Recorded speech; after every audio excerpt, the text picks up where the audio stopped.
دوسرے پارے کی ابتدا میں قبلے کا تذکرہ فرمایا۔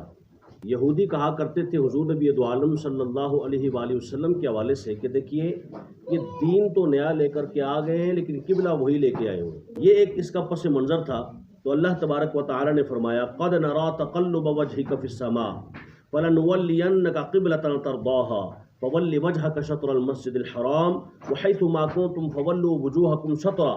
حضور علیہ السلام نماز پڑھ رہے ہیں اور نماز پڑھتے ہوئے اپنا رخ آسمان کی طرف کر رہے ہیں، اور اللہ فرما رہا ہے قد نرا، تحقیق ہم دیکھ رہے ہیں، تقلب وجهك في السماء، اے محبوب آپ کا اٹھتا ہوا آسمان کی طرف چہرہ، یعنی آپ کا یہ خیال ہے، آپ کی یہ نیت ہے کہ قبلہ چینج ہو جائے۔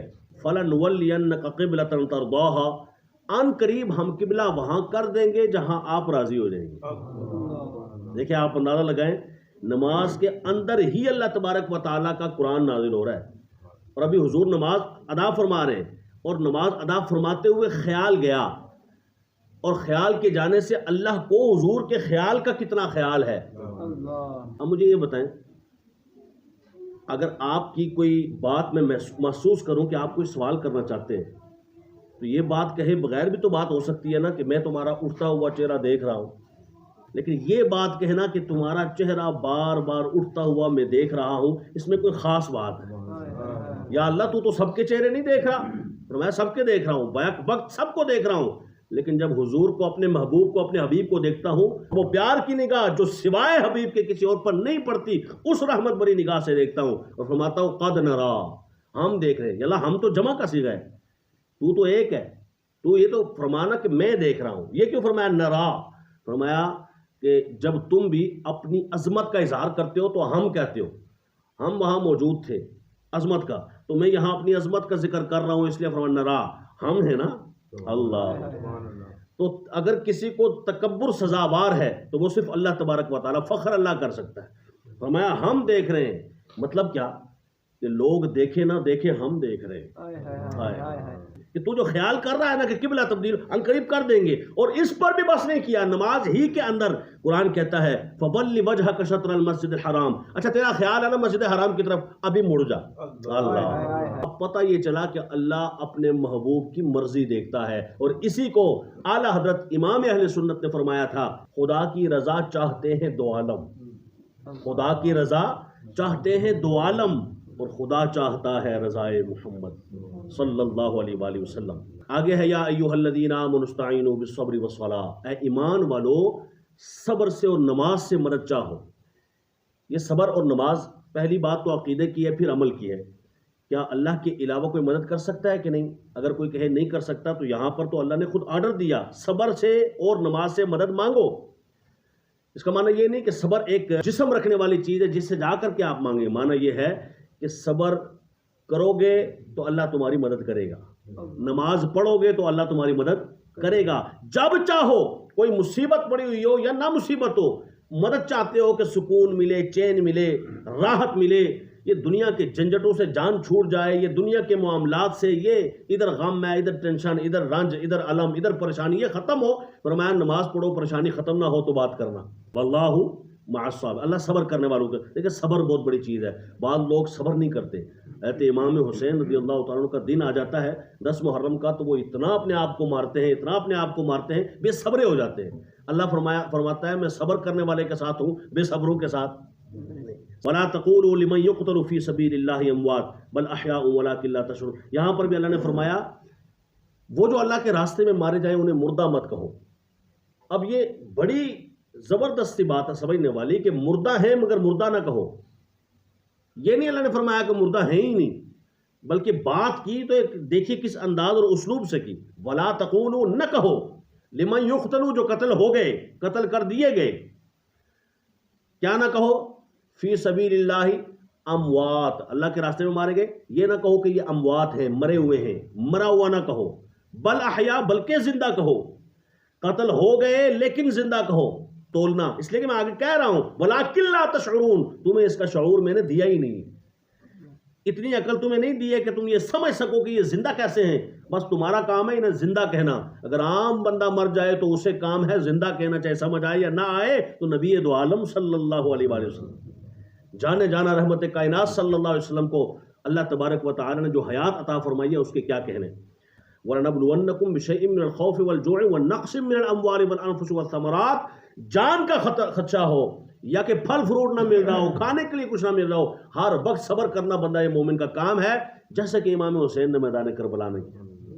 میدان کربلا میں بیک وقت یہ ساری چیزیں موجود تھیں، بھوک بھی ہے جناب والا، یہ پریشانیاں بھی ہیں، یہ رنج علم بھی ہیں، ہر قسم کا دکھ وہاں موجود ہے. نہیں ہے تو سکھ نام کی کوئی شے نہیں ہے. اور وہاں پر بھی اگر اپنا خانوادے کو کٹا کر سامنے آنکھوں سے دیکھ رہے ہیں کہ گردن کٹ چکی ہے، گھوڑے اوپر گھوم رہے ہیں، اور پھر بھی وہ کہے الحمدللہ، تو کیا ہی بات ہے. ہر شہید ہونے والے پر حضرت امام حسین کہتے تھے یا اللہ تیرا شکر، الحمدللہ، اللہ تیرا شکر، جی میں تو راضی ہے میں راضی، جے سونا میرے دکھ وچ راضی تے میں سکھ نو چولے پاواں.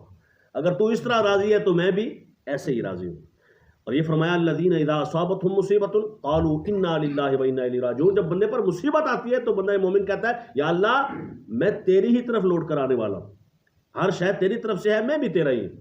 اس کے بعد اللہ تبارک و تعالی نے اپنی کچھ توحید کی نشانیاں بیان فرمائی، اپنے ہونے کا پتہ بتایا. ان فی خلق السماوات والارض واختلاف اللیل والنہار والفلک التی تجری فی البحر بما ينفع الناس. بہت ساری باتیں کی. بتاؤ کون ہے؟ وہ اللہ ہی ہے نا جو دن اور رات میں اختلاف پیدا کرتا ہے. کبھی دن آتا ہے، کبھی رات آتی ہے، اور بالکل جو ٹائم دیا گیا اس کے مطابق آتی ہے. صدیاں گزر گئیں، ہزارہ سال گزر گئے، کبھی تم نے ایسا دیکھا کہ چاند جو ہے وہ ٹوٹ پھوٹ کا شکار ہو گیا ہو، کبھی ستارے ٹوٹ پھوٹ کا شکار ہو گئے ہوں؟ کیونکہ ہماری زندگی میں 100 چیزیں ہوتی ہیں، پرانی ہو جاتی ہیں، ان کی چمک دمک ختم ہو جاتی ہے، ان پر گرد و غبار پڑ جاتی ہے، وہ ٹوٹ پھوٹ کا شکار ہو جاتے ہیں. ایک ستارہ بھی تو نہیں ٹوٹا، وہی چاند چل رہا ہے، کبھی اس پر کوئی جو ہے وہ گرد و غبار کے آثار نظر نہیں آئے. وہی سورج ہے جو ہر روز چمکتا دمکتا ہے. تمہاری گاڑی کی لائٹ بھی کبھی سلامت نہیں رہتی، بندوں کی آنکھوں کی لائٹس بھی سلامت نہیں رہتی. دنیا کی کوئی روشنی ایسی نہیں ہے جو ہمیشہ قائم دائم رہے. پھر یہ سورج قائم دائم ہے. اللہ فرماتا ہے یہ سوچو کون ہے جس نے سورج کو تمازت عطا فرمائی. فرمایا کشتی کو دیکھ لو، کشتی کو دیکھو، کتنے من اور کتنے ٹن لوہے کو جناب والا سمندر پر رب نے ترا دیا پھٹے کے ساتھ ملا کے. فضل تیرے تھی لوہے تردے سنگ پھٹیاں دے رل کے، تے کتے بھی جنت جان محمد سنگ چنگیاں دے رل کے. یہ کون ہے جس نے اس کشتی کو چلایا؟ بندے بھی اس کے اوپر سوار ہیں، لوہا بھی ہے، یہ بہت کچھ ہے، لیکن یہ بالکل سکون کے ساتھ یہ کشتی جا رہی ہے. اتنا گہرا سمندر، خوف و ہراس کا عالم ہے، لیکن بندے کو رب ڈوبنے نہیں دیتا، مسکراتا ہوا گزر جاتا ہے سمندر سے پار. اور جب بندے کو اللہ کی پہچان ہو جاتی ہے تو کیا ہوتا ہے؟ والذین آمنوا اشد حبا للہ، پھر وہ اللہ تعالیٰ سے بڑی شدید محبت کرنا شروع ہو جاتا ہے، بہت شدید. پھر اللہ تبارک و تعالیٰ نے انما حرم علیکم المیتۃ والدم ولحم الخنزیر وما اہل بہ لغیر اللہ، 4 چیزیں جو ہمیشہ حرام ہیں ان کا ذکر کیا. فرمایا تمہارے اوپر جو ہے وہ مردار کا گوشت حرام، والدم اور خون، ولحم الخنزیر اور سور کا گوشت، وما اہل بہ لغیر اللہ. یہاں پر بہت زیادہ ایک اچھال پیدا ہوتا ہے اور لوگ کہتے ہیں جی یہ جو وما اہل بہ لغیر اللہ ہے نا، اس سے مراد یہ ہے کہ جس پر غیر اللہ کا نام لیا جائے وہ جانور حرام ہو جاتا ہے. حالانکہ یہاں ہر مفسر قرآن کا جہاں سے آپ اٹھا کے دیکھیں گے وہ سب نے لکھا ہوا ہے کہ جس جانور پر ذبح کے وقت غیر اللہ کا نام لیا جائے وہ جانور حرام ہوتا ہے. ذبح جب کرتے ہیں تو اس وقت کیا نام لیتے ہیں؟ بسم اللہ اللہ اکبر. اس وقت نہ بسم غوث کوئی کہتا ہے، نہ بسم رسول اللہ کہتا ہے، نہ کوئی اور غیر کا نام لیا جاتا ہے، صرف بسم اللہ اللہ اکبر کہا جاتا ہے. اس کے بعد اللہ تبارک و تعالیٰ نے فرمایا لیس البر ان تولوا وجوہکم قبل المشرق والمغرب. یہودی بہت زیادہ جھگڑا کرتے تھے اس وقت کہ دیکھو جی ہم فلاں کی طرف منہ کر کے پڑھتے ہیں، یہ مسلمان فلاں کی طرف منہ کر کے پڑھتے ہیں. ان وقت اللہ نے فرمایا قبلہ جو بھی ہو، لیس البر، نیکی یہ نہیں ہے کہ تم اس قبلے کی طرف مڑتے ہو یا اس قبلے کی طرف مڑتے ہو. ولکن البر من آمن باللہ والیوم الآخر والملائکۃ والکتاب والنبیین. نیکی تو یہ ہے کہ تم اللہ پر، یوم آخرت پر، ملائکہ پر، کتابوں پر اور نبیوں پر ایمان کتنا لاتے ہو. اور وآت المال علی حبہ ذوی القربى والیتامى والمساکین. تم اپنے اہل و عیال کو، اپنے قریبی رشتہ داروں کو، یتیموں کو، مسکینوں کو، مسافروں کو اور مانگنے والوں کو کتنا ایک کچھ دیتے ہو، ان پر خرچ کتنا کرتے ہو. فرمایا اقام الصلاۃ آت الزکاۃ، نماز کتنی قائم کرتے ہو، زکوٰۃ کتنی دیتے ہو. والموفون بعہدہم اذا عاہدوا، وعدے کی پاسداری کتنی کرتے ہو. یہ چیز دیکھی جاتی ہے اور یہ چیز میٹر کرتی ہے.